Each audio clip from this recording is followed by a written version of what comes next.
I want to, this message is entitled Making Preparations for Restoration. And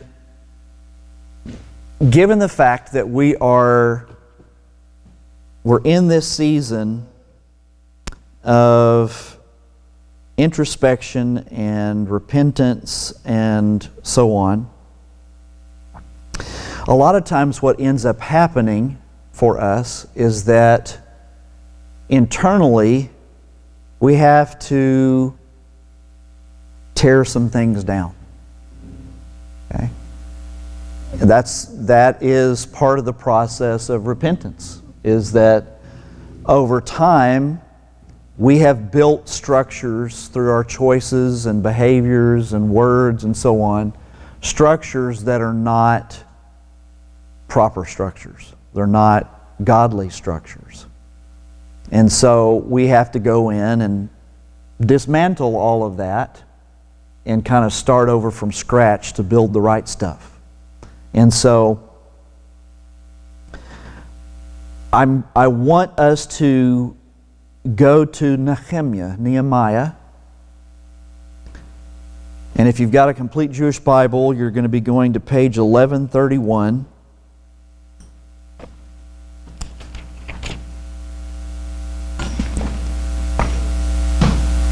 And to begin with, we're going to read the first 2 chapters of Nechemyah.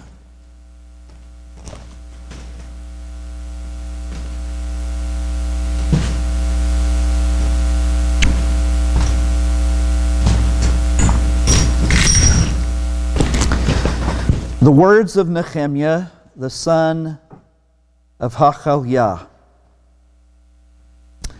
It was in the month of Kislev, in the 20th year, as I was in Shushan, the capital, that Hanani, one of my kinsmen, came out of Yehuda with some men, and I asked them about the remnant of Judeans who had escaped the exile and about Jerusalem.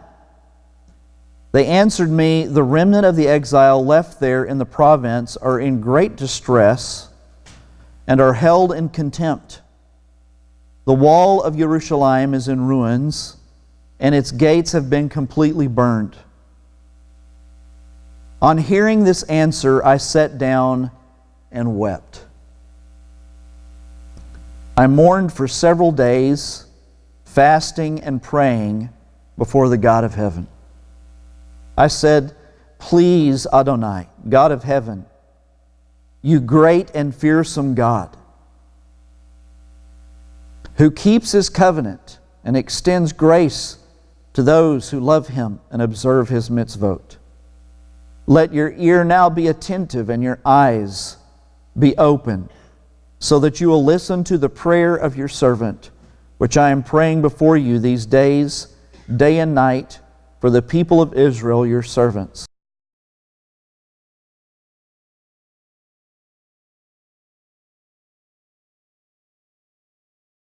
Let your ear now be attentive to the prayer of your servant and to the prayer of your servants who take joy in fearing your name.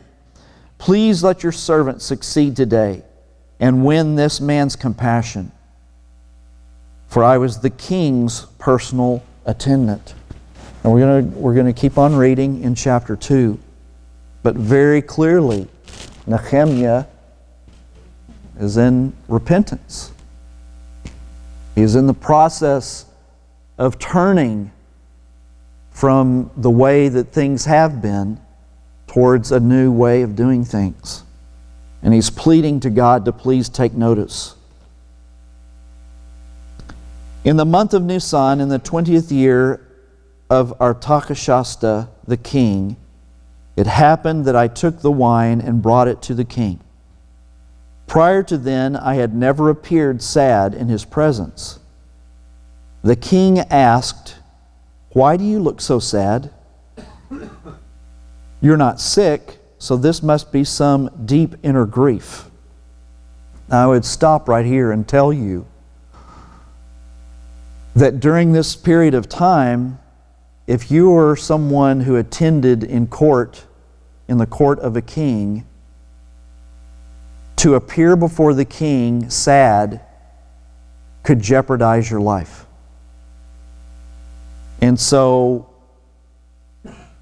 he was actually taking his life into his own hands by coming before the king in this fashion. At this, I became very fearful. As I said to the king, "May the king live forever.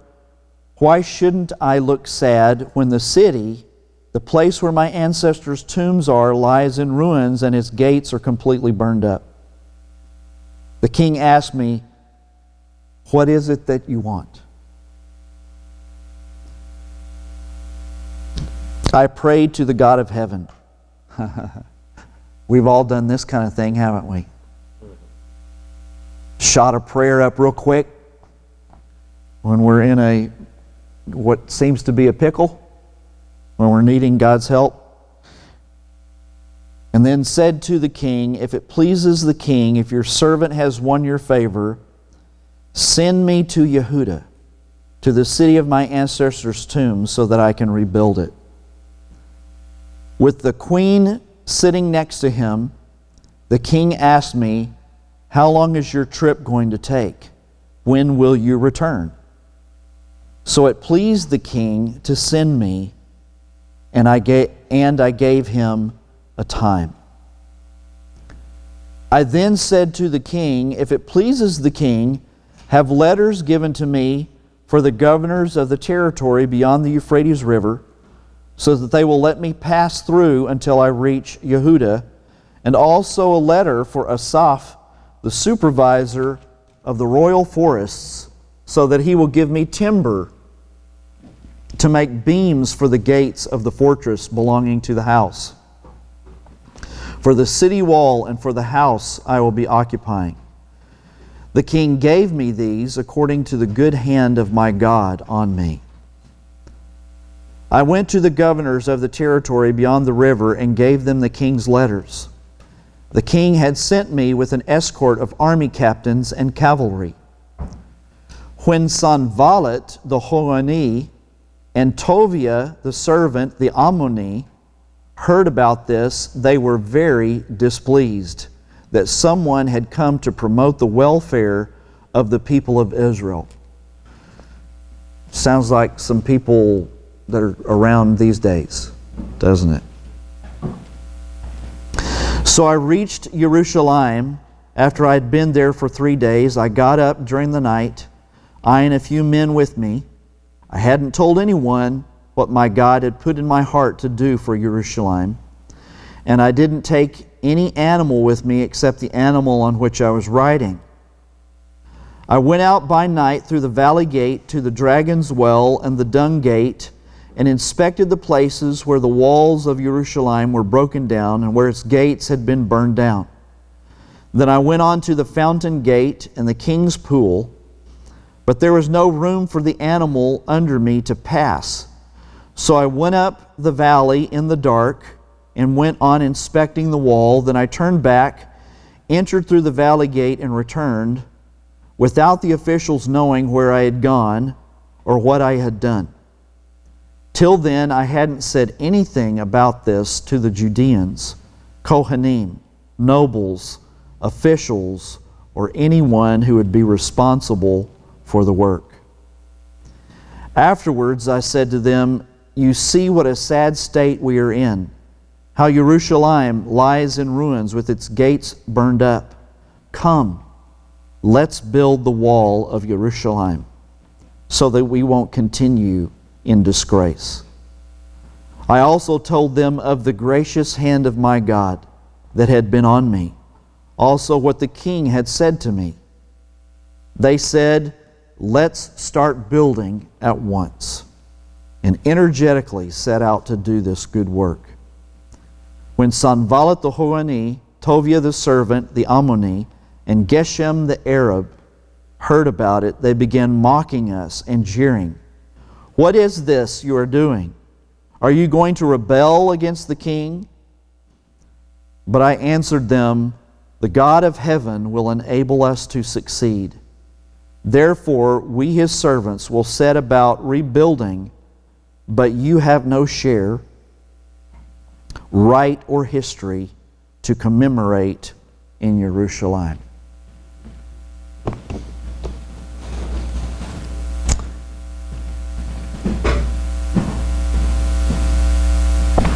This also dovetails right into what we were hearing from Rabbi Shapira as well.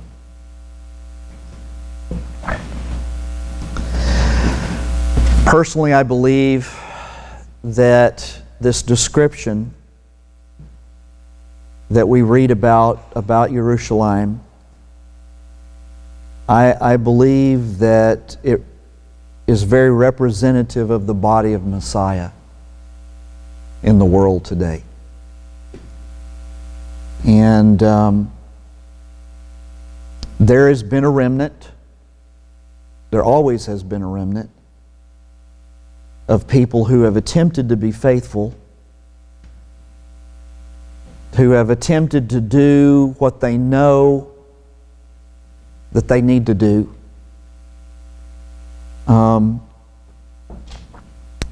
Many times they haven't had anyone to guide them, to give them instruction, and they haven't really known what else to do other than just maintain status quo, because they felt like they were ill-equipped to do this kind of thing and to try to rebuild. But at crucial moments in history, we have seen throughout the Bible when things really need to change and God is determined to change them, He always raises someone up who will take the initiative to do these kinds of things and will go out on a limb. In this case, I don't think that Nehemyah, when he came before the king, I don't think he intended to have a sad countenance. I mean, he wasn't trying to get the king's attention. And once the king noticed that he was sad, it says he was very afraid because he knew what could happen from looking sad in the king's presence. But I believe that this story reads the way that it does for us because just like with Esther, when she and Mordecai knew that she was going to have to go before the king and talk to him about what was going on, beforehand they fasted and they prayed for favor and for God to change the situation. I think Nehemiah's fasting and praying set the stage in the heart of the king to be able to respond in this manner instead of saying, you have a sad countenance, you're dead. Okay? Because that was the fear with Esther as well, was she was basically going to have to barge into the presence of the king, and that was a no-no. You didn't do that. If you did that, you could die. And so, in this situation, he's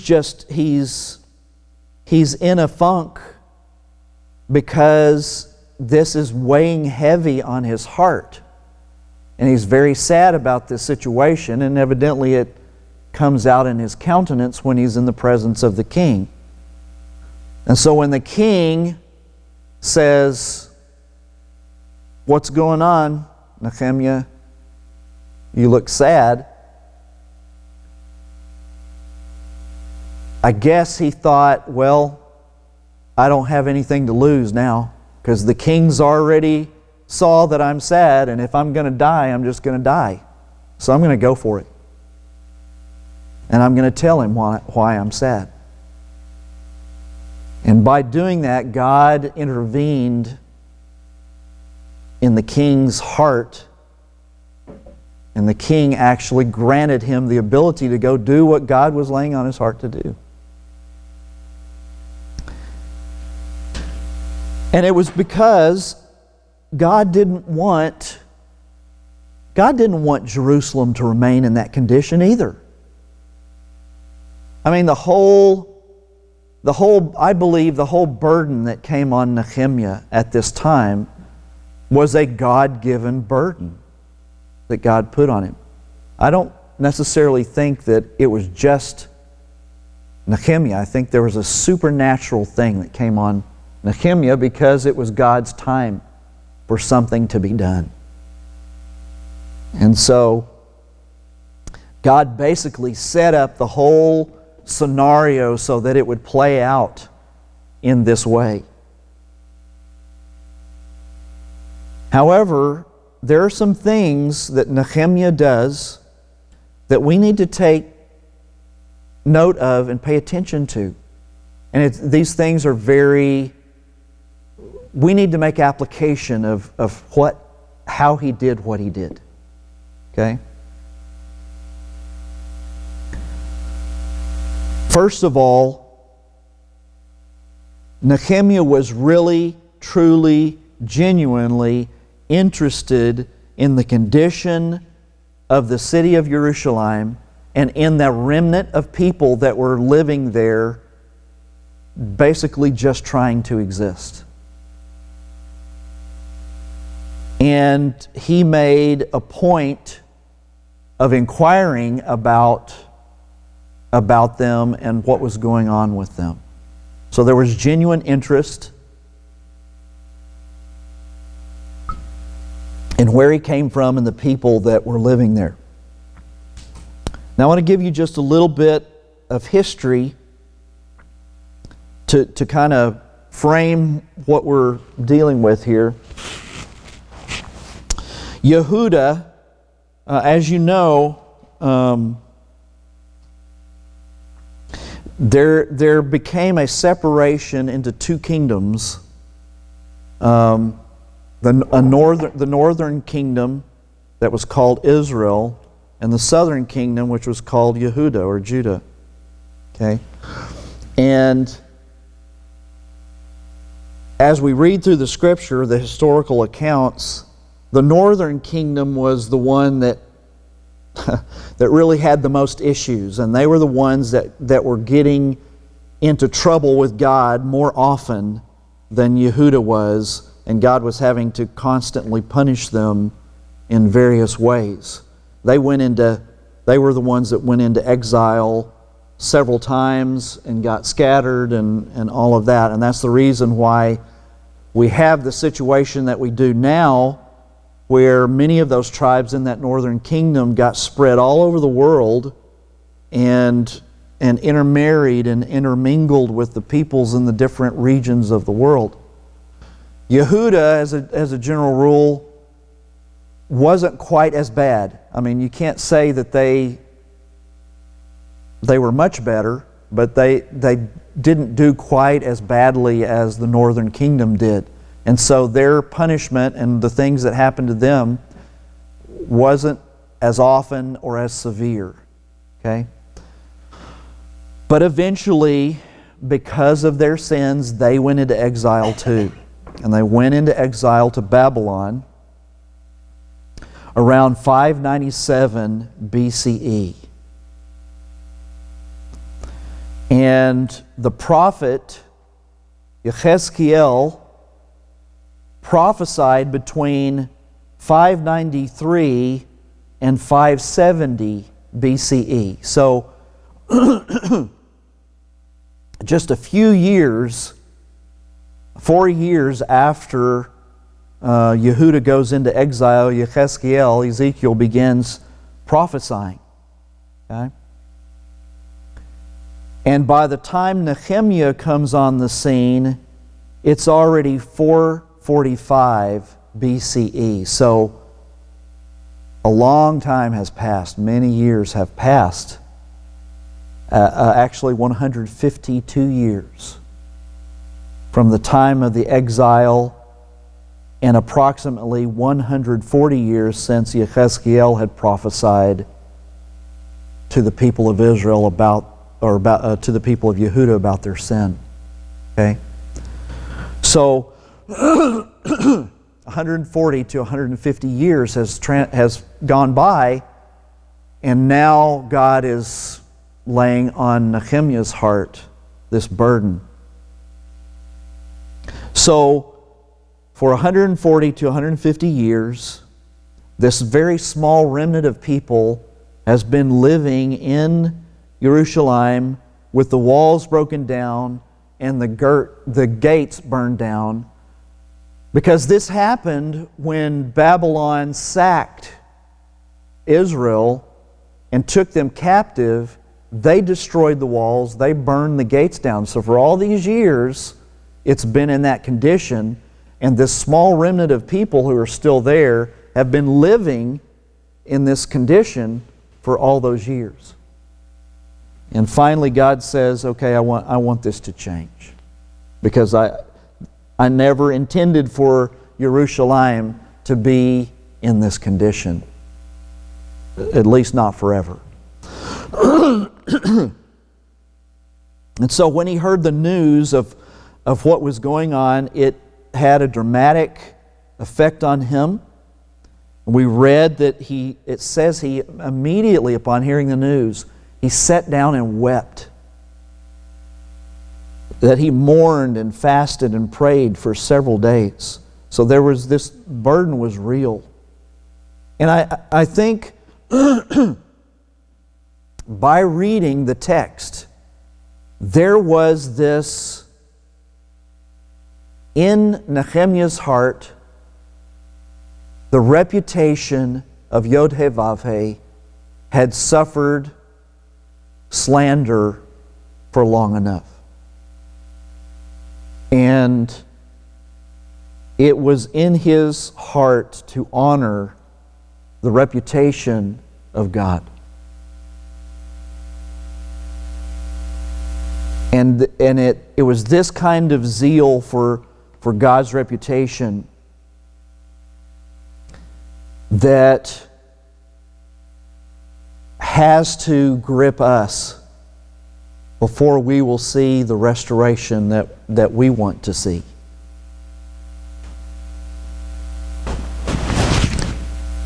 And I want us to look at the things that he actually prayed for.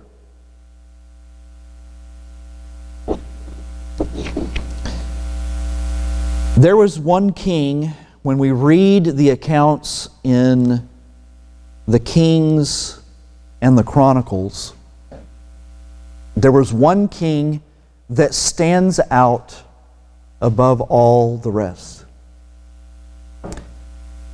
His Hebrew name was Yoshiyahu. In English, you would know him as Josiah.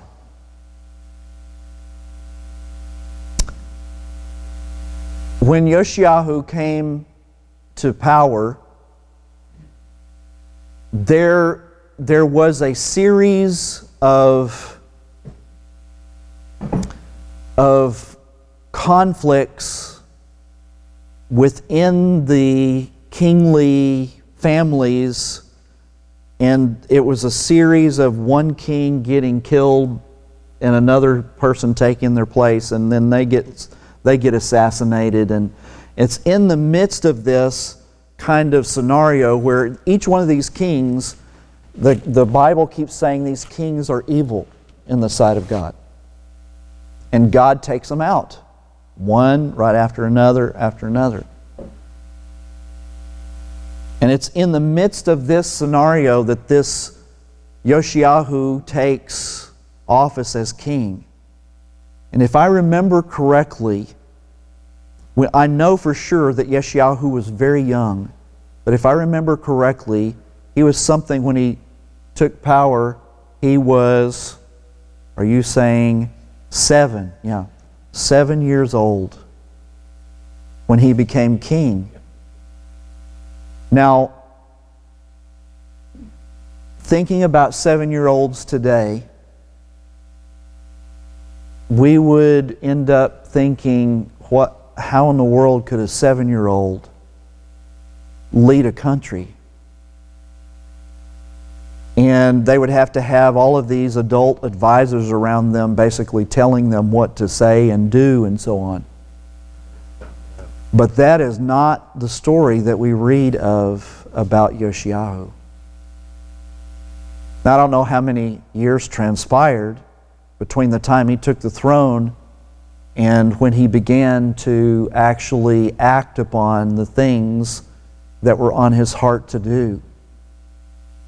But if you know the story of Yoshiyahu, you know that his desire, and it had to be the Holy Spirit of God, because he is surrounded by corruption and by people who are wanting to only do their own thing. And in that milieu, in that soup of conditions, this young man at 7 years old is placed on the throne by God to rule, and he wants to serve God with all of his heart. And he sends out commands to the people under his leadership that they are to go throughout the country, and wherever they find any kind of shrine to any other god other than Yod-Heh-Vav-Heh, the God of Abraham, Isaac, and Jacob. Oh, what are you saying? That he was 8? 8 when he started doing that? Okay. So 1 year. 1 year passes. And I'm doing this all off the top of my head. I'm not looking at the passage. So, in 1 year, he sends out the command to go throughout the land to all of these shrines and altars and so on to other gods, to tear them down, to crush them, to burn them, to completely eliminate them.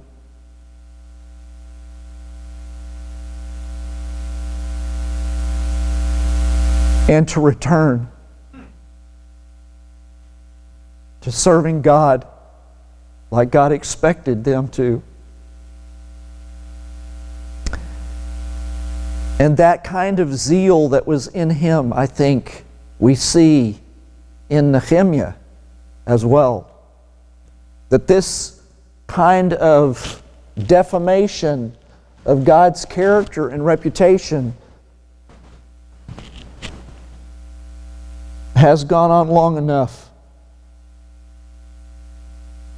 And he understands, just like we read about with Daniel, he understands that something has to happen first before anything can be done. It's not just enough to have the zeal and to immediately rush out in zeal and begin doing something. Okay? The first thing that he does is that he bows himself in humility before God, and he repents, not just for himself, but for his ancestors, his family, all the people of Israel.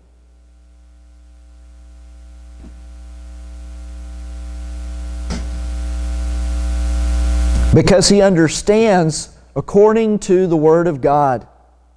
And it says it in the text that we just read. He understood that God had said, if you do not obey my commandments, if you do not follow my mitzvot, then here's what is going to happen to you. You are going to be taken into captivity, and the land is going to be destroyed, and you're going to be scattered. And so he understood that the reason why they were in Babylon and the reason why things were the way they were was because of the sin of his people. And that if anything was going to turn around and be changed, it had to start with repentance first. Before any kind of building or anything else could ever be done, the repentance had to come first. One of the other things that he does as well is that he reminds Hashem of Hashem's promises. That he had said, that he had declared, that if the chosen ones were scattered around the world because of their sin, that he would bring them back to the land that he had sworn to them. And so he reminds God, God, this is what you said that you would do. I'm calling on you to fulfill what you have said that you would do. And he is absolutely convinced that now is the time for this to actually take place. God has put that in his heart, that now is the time. And so these things that he did to begin with were the most right, most appropriate first steps in making preparations to actually do what needed to be done. And I am convinced, in fact, that if Nechemyah had not done this first, none of the rest of it would have happened.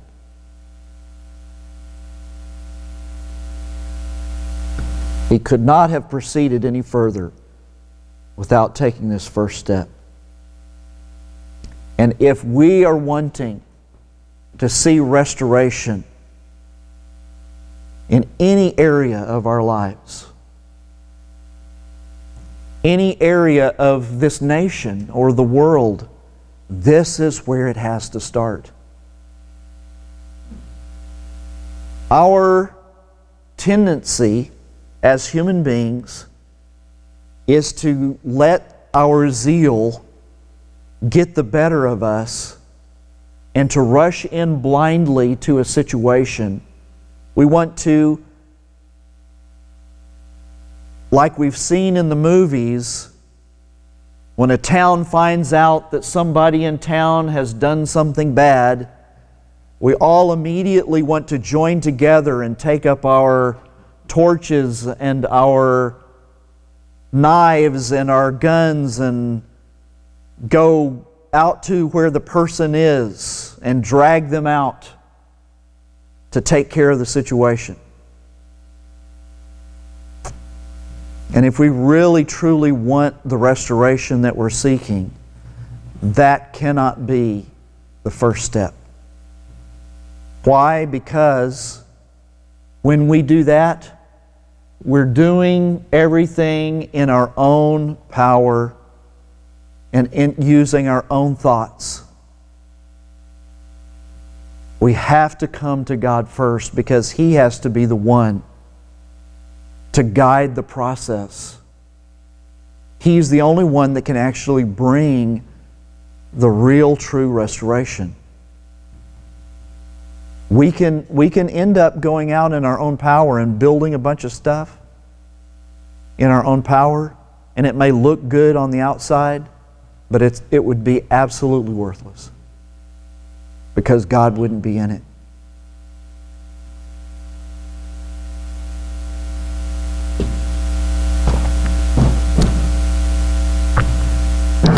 Now, on the flip side of this, Nechemyah wasn't one of these people who expects God to do everything. He understood that there had to be a partnership between him and God to fulfill God's will. And, as I was just saying, he understood that he had to wait for Abba to make an opening for him to be able to do this. I mean, he couldn't... This was one of those things that he couldn't just go to the king and say, this is what I want to do. God had to actually make the way for this to happen. If he had... What do you think would have happened if Nechemyah had just gotten a bunch of guys, his friends, together and said, hey, let's take off and go to Jerusalem and build it back up, without telling the king, without getting permission or anything, what do you think would have happened to him? The king would have sent an army after him, and Nehemiah would have died, and all his fellows. Okay? So he didn't just run off to do the work without the king's permission. However, because he had been praying, because he had been fasting, because he had been thinking of this had been in his heart and mind constantly for days.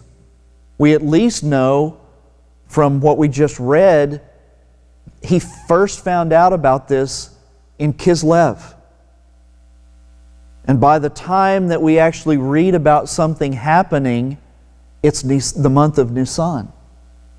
Okay?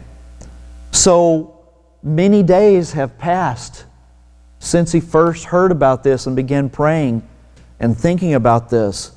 And I'm sure he had mulled over in his mind and planned what would be done and what would be said and so on, so that when he did finally get the opportunity to say something to the king, he automatically knew exactly what he was going to say. Okay? So he was ready with an answer. And it's obvious that he had already been thinking about this and planning it out, because he asked the king for these letters that he could take that would protect him along the way. Because the governors of the regions that he would be passing through, they were probably, what's the term? What? Yes. They were probably vassal kingdoms to Babylon. And it calls them governors. So these are rulers that have been appointed over regions. And without these letters from the king, then the governors, when they were coming through, the governors would have said, what are you doing here? And who knows what would have happened to them. At least they probably would have been imprisoned, if not killed. And so he's got this all planned out. He knows exactly what he needs to ask for. Now, here's the part of the story that we very much can understand and identify with, but I think that we probably are going to end up identifying it with it even more as time goes by. And that is, even though he had the permission from the king and the letters saying that he could do what needed to be done, there were still those that were in opposition to him and to what he was planning on doing. And they came out. These were anti-Semitic governors in the region. And when they heard what he was about to do, they became very upset.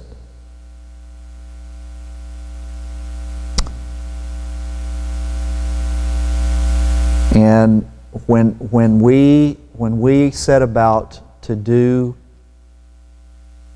what God wants us to do, especially when it's an issue of building up, when it's an issue of restoring what has been torn down, we are going to meet with resistance. Okay? It's going to make the enemy upset, and we just need to expect this kind of reaction, this kind of thing. but we're going to have to deal with this. Now, here's another thing that I want to point out about Nechemyah and how he did this. This guy was so wise. He was so wise. Everything that he did, I'm amazed when I read the story about his wisdom. Again, zeal, and it's clear the guy is zealous for God and zealous to see this happen. But he did not allow the zeal to control him and make him do things that were not wise. He didn't say anything to anybody when he got there. Instead of what normally would go on, where you dun-da-da-dum, coming into the town, hey everybody, I'm going to rescue everyone, and we're going to build all this up, yay. I mean, that would be typically what somebody like this would do. Hey, I'm coming to save everyone, okay? And this is going to be great. He didn't do that. He came in, he was silent. And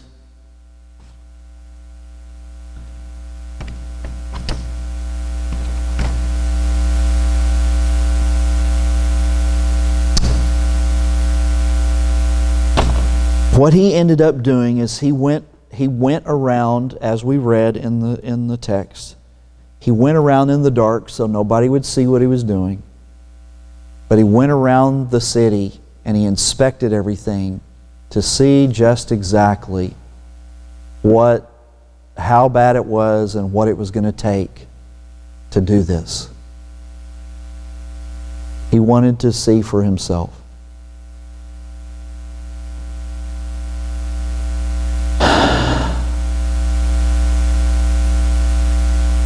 Now,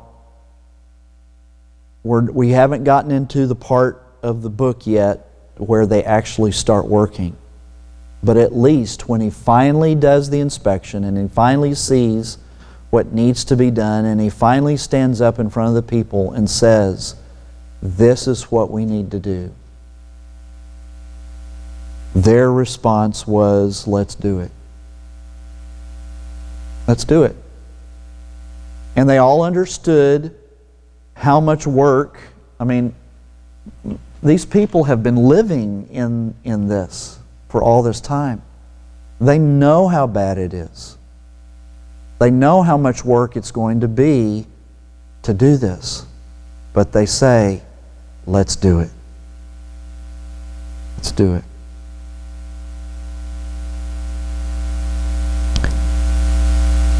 There is a vital part that, as being members of the body of Messiah, there's a vital part that each one of us plays. And we're going to be actually doing a series of messages where we take a look at what happens in this book and we look at the people's response and how this story actually unfolds.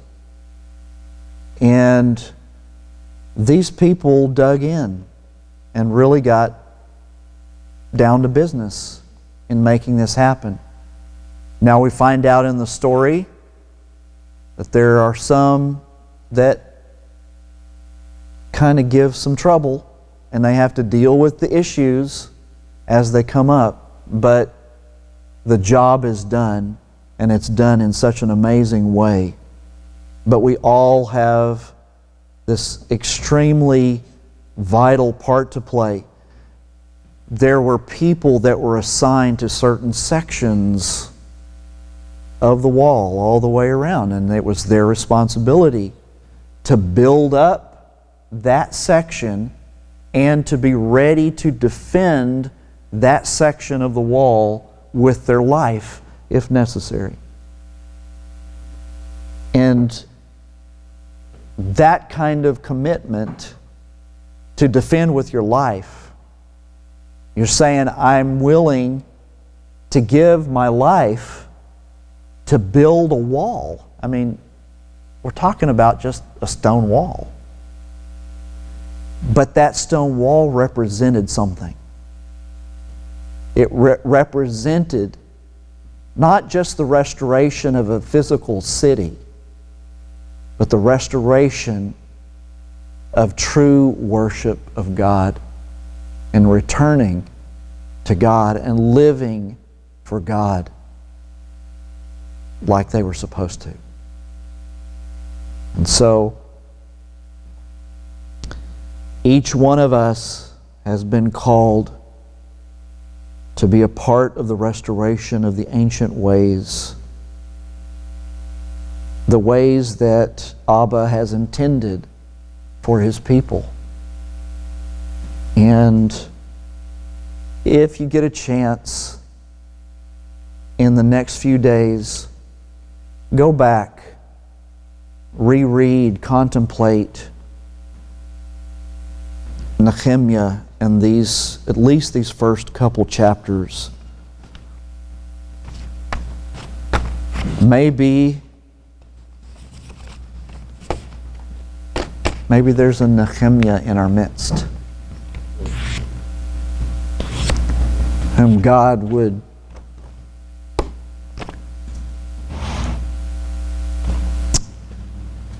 burden and anoint. Let's pray.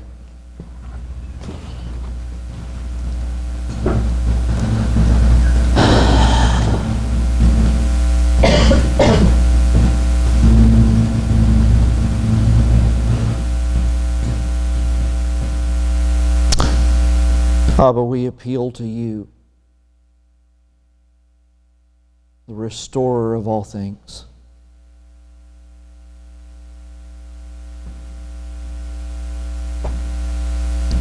Father, we understand and know that when Yeshua returns, there will be an ultimate restoration.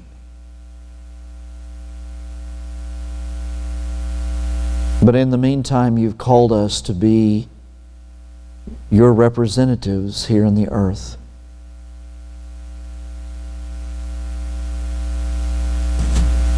And we are to be engaged with our lives in Tikkun Olam, restoration.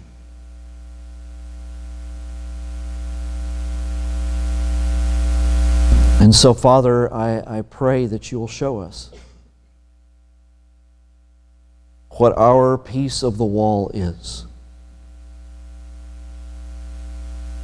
You have assigned us, Lord, a place that we're not only to work on, but that we are to guard with our lives.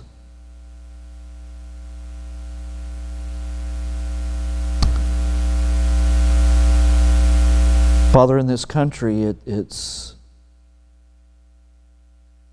very sad because very few people in this country would give their lives for anything. And the ones that would seem to be giving their lives for things that are not worthy.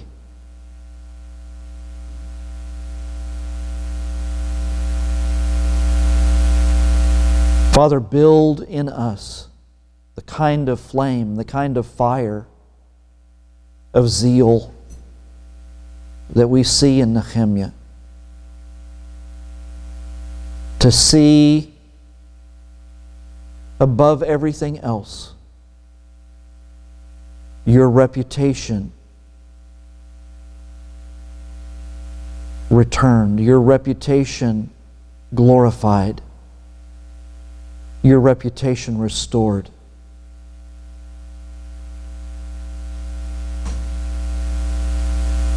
Father, in our own lives first, but also in all of Your community. In Yeshua's name. Amen. bless you and keep you. The Lord make his face shine on you and be gracious to you. The Lord lift up his countenance upon you and give you peace.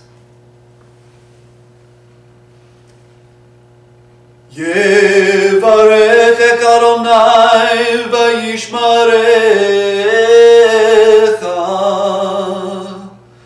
Ya'er Adonai panav alecha v'yichunecha.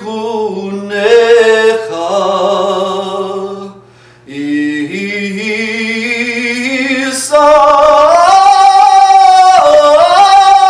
Adonai panav alecha v'yasem lecha shalom.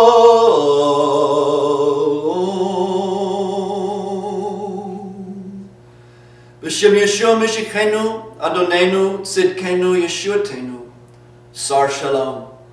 In the name of Yeshua, our Messiah, our Lord, our righteousness, our salvation, the Prince of Peace. Amen.